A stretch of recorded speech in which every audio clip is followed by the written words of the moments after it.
Okay, so today we're going to be diving into reviewing Simin Reish Mem Ches, all of the halachas that we've been learning, and we're going to pack it all in a tremendous amount. We're going to be accomplishing right now in the limited amount of time that we have. Here's a Simin which is typed up notes. We spent around a few weeks on this topic. We're all going to cover a summary of it now. 6 pages, organized, typed up notes. Here we go. Introduction. The Gemara in Shabbos on Yud Tes relates that one is not allowed to depart on a ship within 3 days of Shabbos for an optional trip. Okay. However, someone who is traveling for mitzvah purposes may depart even within 3 days of Shabbos. Obviously, what's the difference? Mitzvah, no mitzvah. Why 3 days? We're going to get to it. According to Rabbi, one has to stipulate with the non-Jewish captain of the ship to stop the ship on Shabbos. However, the captain doesn't need to actually stop the ship. Rabbi Shimon ben Gamliel says that he doesn't even need to make the stipulation. The Gemara then says that one may depart even on Erev Shabbos for a small trip. Mishnah Berurah says that these halachas apply in Erev Yontif as well, right before Yontif, right? So that day before Yontif. Also, the second day of Yontif as well. Why is it prohibited to go on a ship in certain cases, aka in the case that we just listed? Of the within the 3 days of Shabbos for an optional trip. Tosfos says there's a potential of a swimming issue over here. The Gemara in Beitza explains on Daf Lamed Vav that it's prohibited to swim on Shabbos because one might come to build a raft. There are other halachic issues with swimming on Shabbos, such as drying with the towel because of schita squeezing. Also, swimming on Shabbos is bizayon, disgrace to Shabbos, and perhaps uvdin the whole week-like activities. There's numerous issues that are involved. Reason number two why it's a problem to go on a ship for an optional trip within 3 days of Shabbos. Rabbeinu Chananel says there's a problem of tchumim slash eruv. If the water is less than 10 tvachim, around 3 feet, so then it's going to be an issue. If the water is deeper than 10 tvachim, around 3 feet, 30 inches, 40 inches, then there would not be an issue. And we should just point out over here that we measure the distance from the bottom of the ship till the bottom of the water. That's how we're gonna measure it over there. The bottom of the floor of the water. The problem with all of the previous explanations is they don't explain why there would be a difference when one departs. Because they don't explain why there is a difference um, whether one was involved with the mitzvah or not, right? So there's a difference when whether one was involved with the mitzvah when one departs, comma, or whether one was involved with the mitzvah or not. Meaning, what's the difference? If it's a mitzvah or not, then we allow you to go within 3 days. And why is there 3 days in general? This difference of 3 days.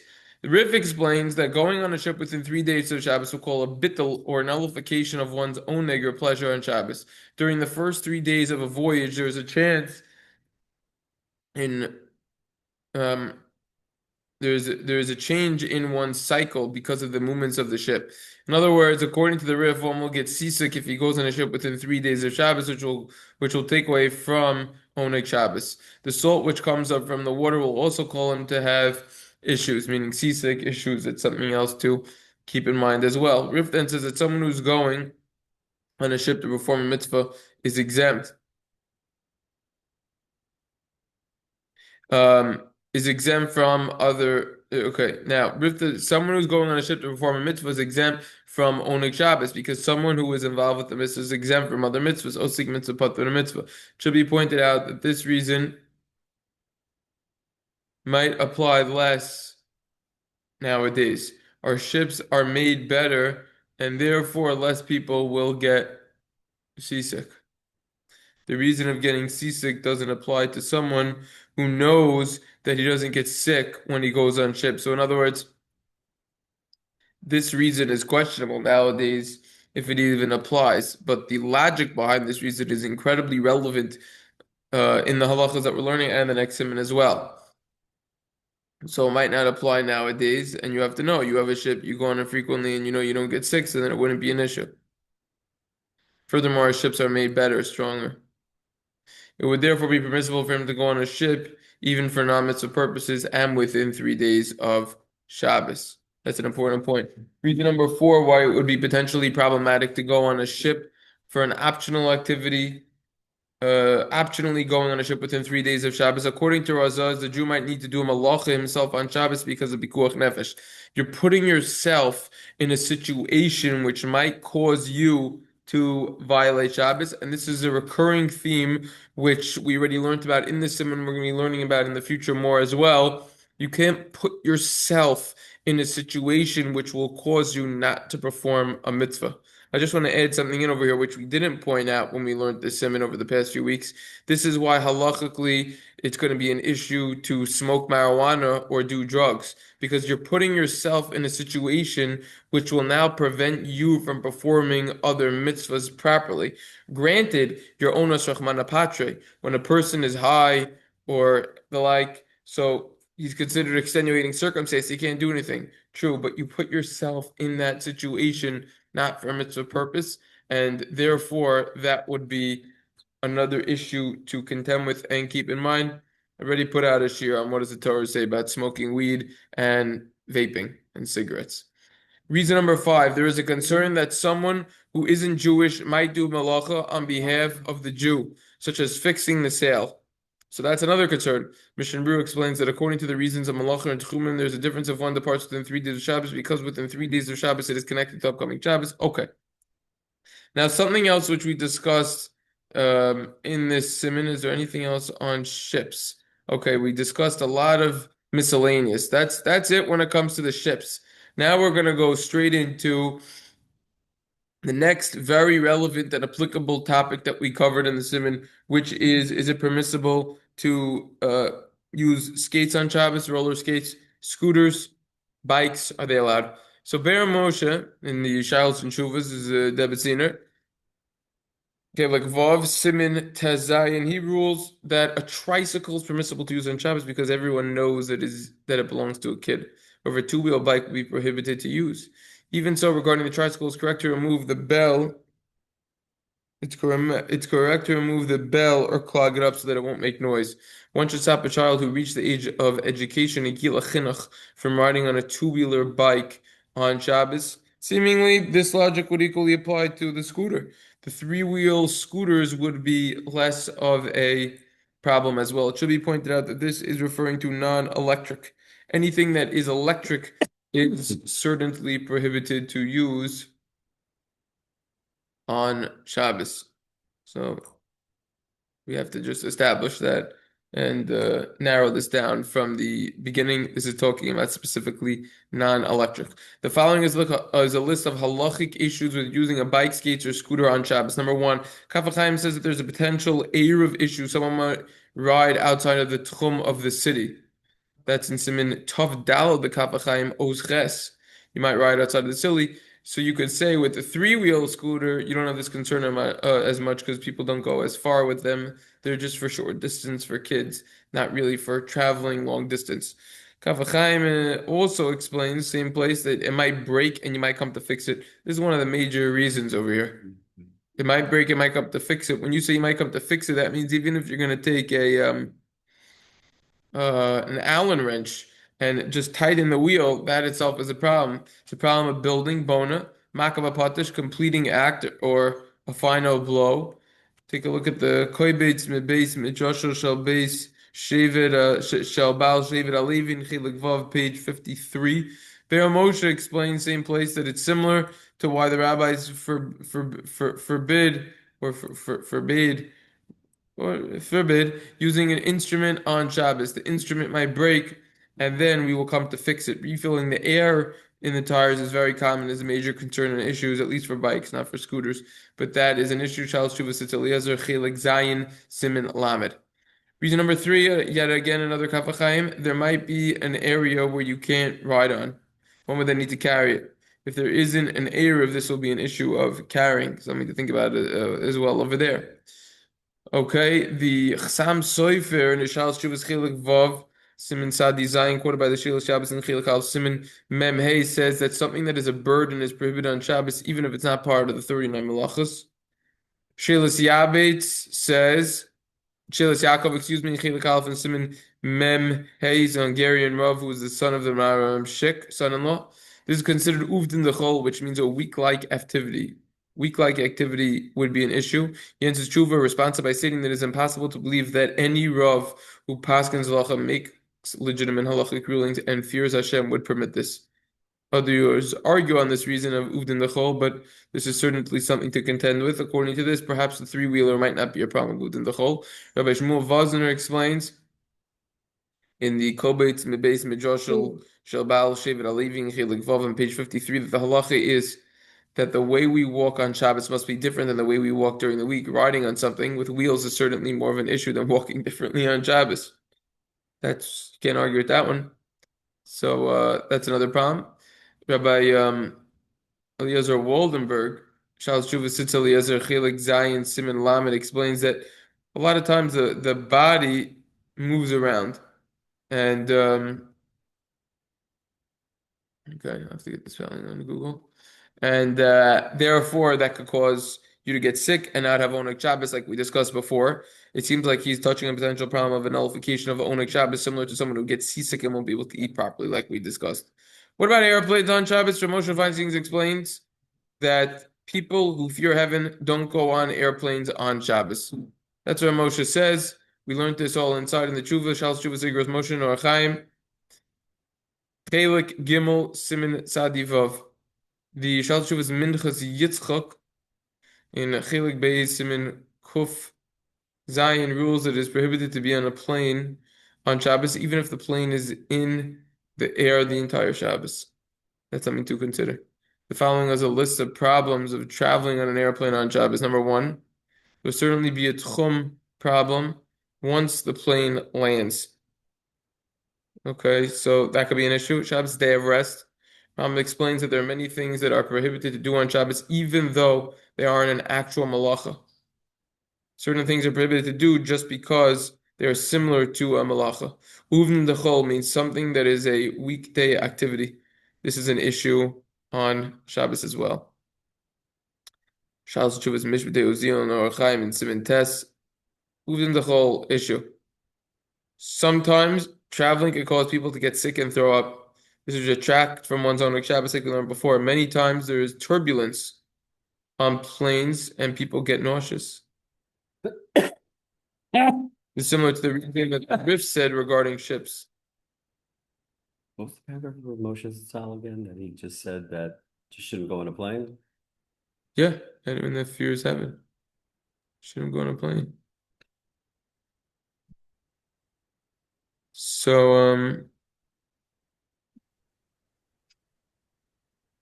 this is similar to the reason that the Riff said regarding ships. The turbulence will cause a bit of Oneg Shabbos, and there's gonna be an issue. You're gonna get not seasick, you're gonna get plane sick.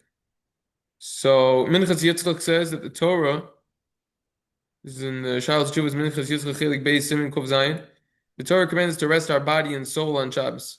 There's no greater scattering of the soul when traveling on a plane, which he could feel like he is in danger. Feel his life is in danger? Okay. What? Got the heat. Which he could feel his life is in danger. Oh, so this is something to think about. We're going to be learning about in the next simon. Traveling does a toll on one's body, even if he is not the one driving, flying, steering the ship. So the same idea would apply over here. That it could be an issue. Because the fellow over here, what's going to happen?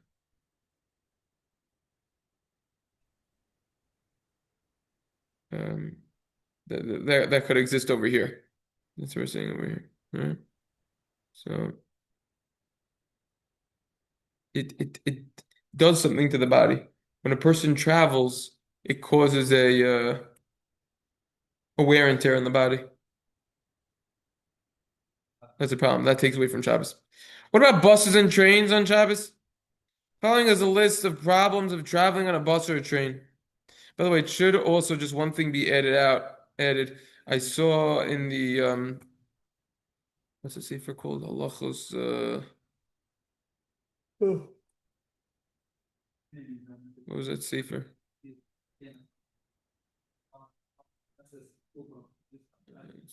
It's not even in this folder. All right, I saw it at home in the sefer that I have at home. I have it over here probably. He said that really nowadays planes can't stay in the air for 25 hours. Plus, if you calculate like before Shabbos exactly, it's a pretty rare occurrence. So a lot of it is theoretical. The tchum issue would be when one lands or coming from the sky onto the ground, or both. It seems like it could be both. By the way, I had a discussion with a half the kid yesterday. Yeah, Seems like a Rav in either Valley Stream or North Woodmere asking for his Sephardi crew that they can ride bicycles on Shabbos. really? Yep. Okay. I don't know where they're coming from. They can do what? The question is, any What? Rav who does that, we have to have a conversation about these 7 reasons and how you get out of them, because these are all legitimate sources. So you got to go through each of these reasons, and you have to go through the overwhelming majority of rabbis who say it's prohibited. I mean, who says it's permissible? Who says it? What's permissible? To ride a bike or a scooter on Shabbos? Oh, I think you said a bus. I was like, No, you know, you have to figure out exactly who that person is, and why they're doing that. It's a loving deal. I'm not sure who goes by. No. Look, you have to logically assess the situation, and person will just say, "Oh, it's permissible. I'll jump on a trolley. It's going anyways. It's free. Whatever. This, that." Even if you come up with halachic loopholes, it's just not right to do on Shabbos. If people are going to be getting on and off trolleys all day, it's just like, where'd your Shabbos go? All right? I don't understand why I'm blanking on the name of that sefer. hmm.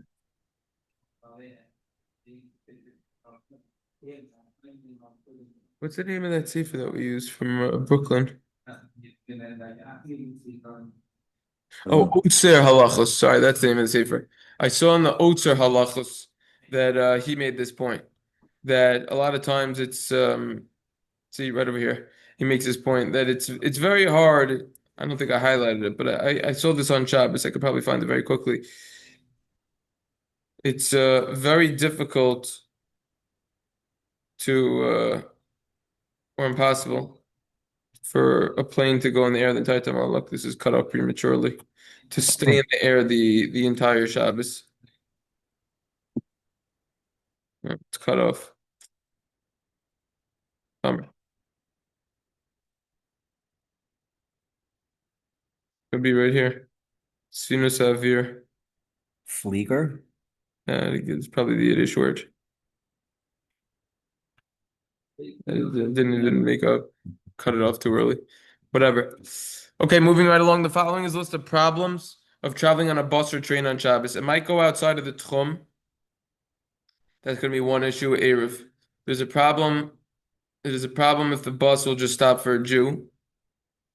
Even if there was a setup made before Shabbos that he doesn't need to pay on Shabbos, nevertheless, it's not permissible even for a mitzvah. There's an issue of marasayim. People will suspect that you paid money on Shabbos to be on the bus or train. Going on a train or bus on Shabbos would be publicly making Shabbos like a weekday. That's something to contend with. Shals Juvas Igros Moshe Your Yoredeya. Like Aleph Simon Memdal. There could be an issue of your weight causing extra energy or gas to be used on Shabbos, which would be a problem of avara, burning, maybe extinguishing, building, maybe destroying, bona, soiser, makava patish, final act. Shals Juvas Var Yeshua and Simon Vav. Shabbos is day of rest. Rambam explains that there are many things that are prohibited to do on Shabbos, even though they aren't an actual malacha. Certain things are prohibited to do because they're similar to a malacha. Prohibited act on Shabbos. Uvin dechol, a week-like activity means something that is a weekday activity. This is an issue on Shabbos as well. Shabbos Shabbos Mishpatei Uziel and Orchaim Simintes. Sometimes traveling can cause people to get sick and throw up. This is a hack from one's own Shabbos is similar to the reason that the Rif said regarding ships. Shals Tshuva Shaga HaMeir Chelik Zayin Simin Chav Zayin. For those who haven't realized, a lot of these reasons are repetitious, but we are conveniently organizing all of each category and topic by itself. This way, if someone ever in the future wants to come with a claim saying this is permissible, that's permissible, you could easily come back to this. So it's on here, it's recorded, it's forever, screen shared, and you come back and then you see the 7 reasons. That's what it is. Just last night, the next time I said, "What's going on with your nails? They're long. You cut those things. You're talking." Immediately, I just typed in nails. You go on the thing, you do a search word, you type in nails, boom, it came up. The exact thing on the screen, on the video. You could do that. Okay, let's talk about driving cars. Someone who isn't religious driving a car on Shabbos. Big leniency here over here. Moshe Sternbach in the Shas Chuvas Van Hagos, Chilik Aleph and Simin Shin Nun Ches was asked if someone who has parents who aren't religious, they could drive to their house for Shabbos Suda or meal. Maybe he'll be causing his parents to drive on Shabbos. Should be a problem of naive or you can't put a stumbling block in front of a blind person.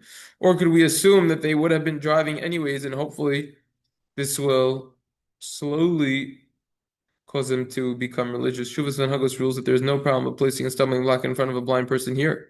The son's intention is for their benefit. This is similar to a doctor who is performing surgery. The surgery will hurt, but it is a means to an end. The son isn't instructing his parents to drive on Shabbos, to drive to him. He's instructing his parents to drive to him on Shabbos. On the contrary, he is informing them that he disapproves that they drive to him.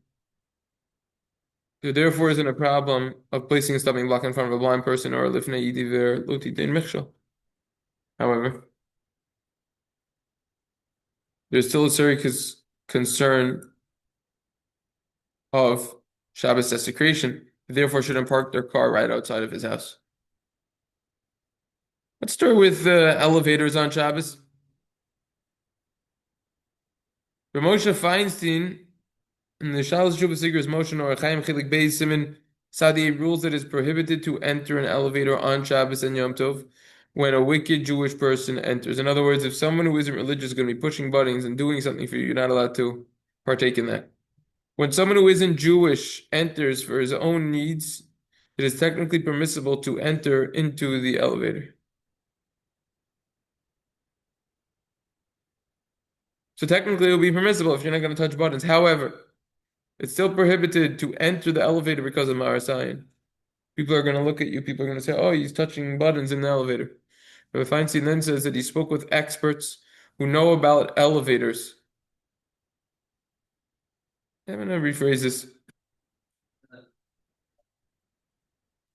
Moshe Feinstein explains that he spoke with elevator experts. And they said that anyone who enters in an elevator makes the elevator work more. Sharmin Tzionim Behalacha and Simin Ayin Dalid.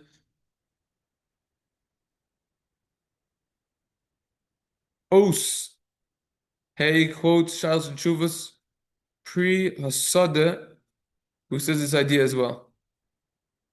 So if you want to look up on this idea more, you can look at the Pri Hasada over there.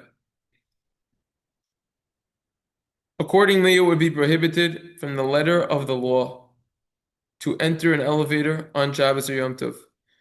It is a chil Hashem, a desecration of Hashem's name for someone who fears heaven, and certainly a Torah scholar to go in an elevator on Shabbos or Yom Tov. Summary of reasons why it's prohibited to use an elevator on Shabbos. Number one, Marasayin.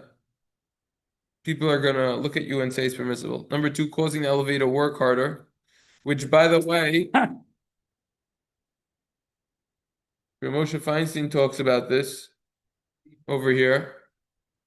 And Moshe says this, the Minchas Yitzchak says this, in Chelik Gimel and Simin Samach. This is a problem because it's considered like, it could be a problem of Havara, or it could be a problem of Kivui. So you have a problem over here of burning something. You have a problem of extinguishing something. So those are issues over there. You have a problem of boina. You have a problem of soiser. So you have a lot of issues over here. You're lighting a fire, you're extinguishing a fire, building, you're dismantling, perhaps bishul, even you're cooking. More people in an elevator increases the elevator's need to increase its electrical flow, which is a problem because of the aforementioned reasons. So those are all the potential reasons of now you are causing the elevator to work harder on Shabbos. AKA you're causing more of a kindling, more of a building, more of a cooking, so to say. And we discussed this at length when we discussed the elevator situation over here. All right. So that is going to be the problem of causing an elevator to work harder. Reason three, Chil Hashem. Desecration of Hashem's name, that is in the Gross Moshe from Moshe Feinstein. There's a problem of causing the elevator door to remain open or reopen a lot of times. You have that camera eye, and this is really the simon to talk about it. We didn't really mention it so much, but this is a major problem with hotels. Automatic doors that open up, those are a problem. Same thing with the elevator. You're going to cause the door to remain open more, you got an issue. Number five, going in an elevator is a disgrace. Zilusa de Shabsa. It's a disgrace to Shabbos. That's a Shar Mitzvah by Lachan Siminayin Dalad in Os. Hey. It's like I just copy and pasted that a few times. So that's going to be the issue over there. And he says that reason also, the Shar Mitzvah Melach of the door to reopen. A lot of people say this. Be'er Moshe says, okay, that now this is also talking about now hold on, let's go to the Be'er Moshe. These reasons they apply even to the so-called Shabbos elevators, which stop at every single floor, or an elevator which has someone just pushing a button that is going to stop anyways on its own. All of these are issues of that.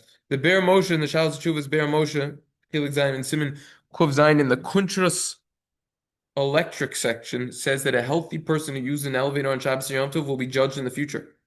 Going in an elevator is prohibited and is not permissible in any way, he says. Anyone who uses an elevator will be judged in the future for the desecration of Hashem's name that he caused them for disgracing Shabbos. Very harsh words that he's using. Rabbi Henkin allowed people who are weak to go in an automatic elevator on Shabbos if people who aren't Jewish would be going in and out of the elevator anyways, and the Jew doesn't ask them to do anything, or the elevator stops at every single floor, aka Shabbos elevator. Look, the Shabbos elevators, they're not for us. They're for people who are very old. They're for people who are very weak, who have medical issues or are in wheelchairs. That's who they're for. Rabbi Yisachar Goldstein permits using an automatic elevator on Shabbos and Yom Tov for a mitzvah purpose. That itself is a whole discussion when to apply that. Shabbos Teshuvas Ol Yisachar and Siman Chav Zayin. It's for people who need it, not for young, healthy people or kids between the ages of 10 and 30. It's not for those people. We clearly see that most posts can prohibit someone who is healthy from going in an elevator. However, Rav Shlomo Zalman Auerbach has a tremendous leniency. According to Rav Shlomo Zalman, there is no concern that going into the elevator will cause more burning or electricity to be used, since this is considered a grama or an indirect cause. Furthermore, one person entering into an elevator won't cause a drastic electrical difference. That's a Shmir Shabbos Kelchas in Perek Chav Gimel and footnote 164. That is a tremendous leniency from Rosh Hashanah Zalman Auerbach, and most do not go like that. You can say, what difference is one person going to make?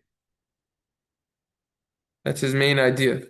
What is he going to do with other reasons? Maratai, no problem. Causing to work orders, no Chil Hashem.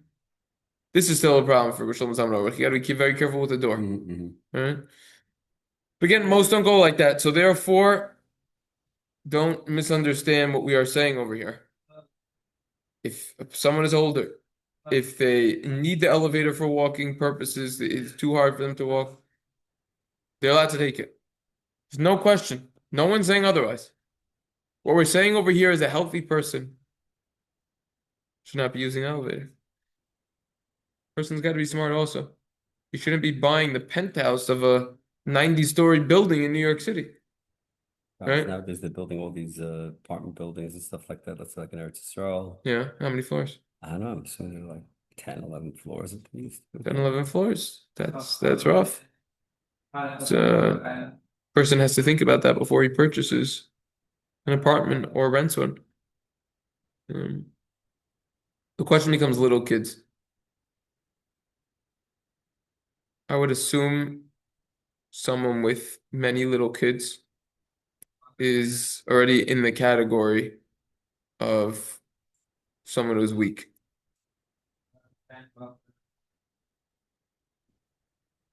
Someone with a lot of little kids. You can't walk up 9 stores. It's just, you just can't keep doing it.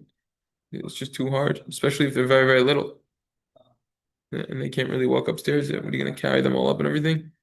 So a person should foresee this in advance and try to make sure to get a place where they don't need to get into this situation.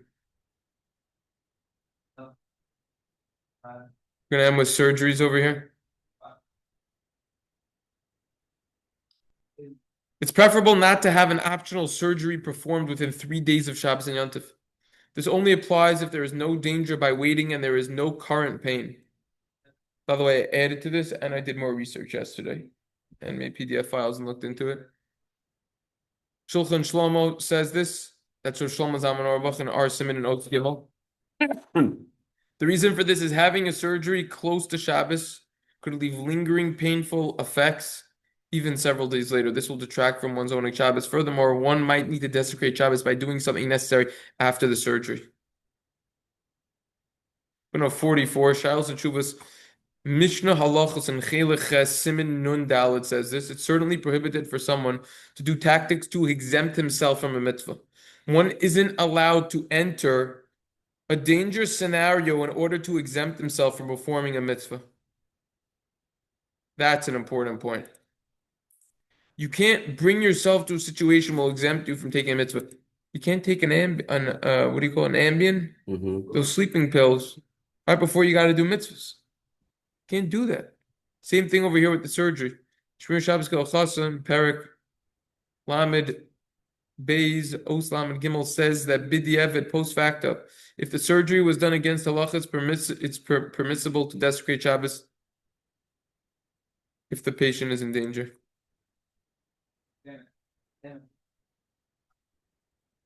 However, from the letter of the law, there's no prohibition of arranging an optional surgery within 3 days of Shabbos. Furthermore, if an expert doctor is only available within 3 days of Shabbos, then one may schedule a surgery.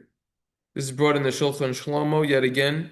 Oz Gimel. Furthermore, the hospital staff can also arrange surgeries within 3 days of Shabbos. Furthermore, not having optional surgeries within 3 days of Shabbos would then cause a big backlog after Shabbos for the hospital. This is in the Sitz Eliezer, by the way. So he mentioned this explicitly. There's not going to be enough beds. You just save everything for after Shabbos. Someone who fears heaven should be stringent and not do anything within 3 days of Shabbos that will cause a nullification of Oneg Shabbos. Potential examples of this are, but are not limited to, exercising or taking a long trip. One has to know himself. And if they will cause a nullification of Oneg Shabbos. Similarly, it is a problem for someone to willingly acquiesce to work on Shabbos. This Ketuvas Ozdalad relates a lot of this information. Shalos Ketuvas, Mishnah Halachos and Chila Gimel Siman Lamed Zayin talks about this. This is a pretty relevant siman, I must say, especially for nowadays. The way that we learned it, can't get more relevant than that. Any questions, comments? Yeah. Nothing?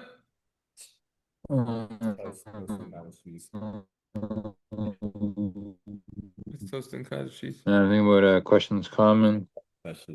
Oh, any questions? Oh, my Brachos. Oh, wait. What's Yeah. your bracha, Shaila? No, well, my question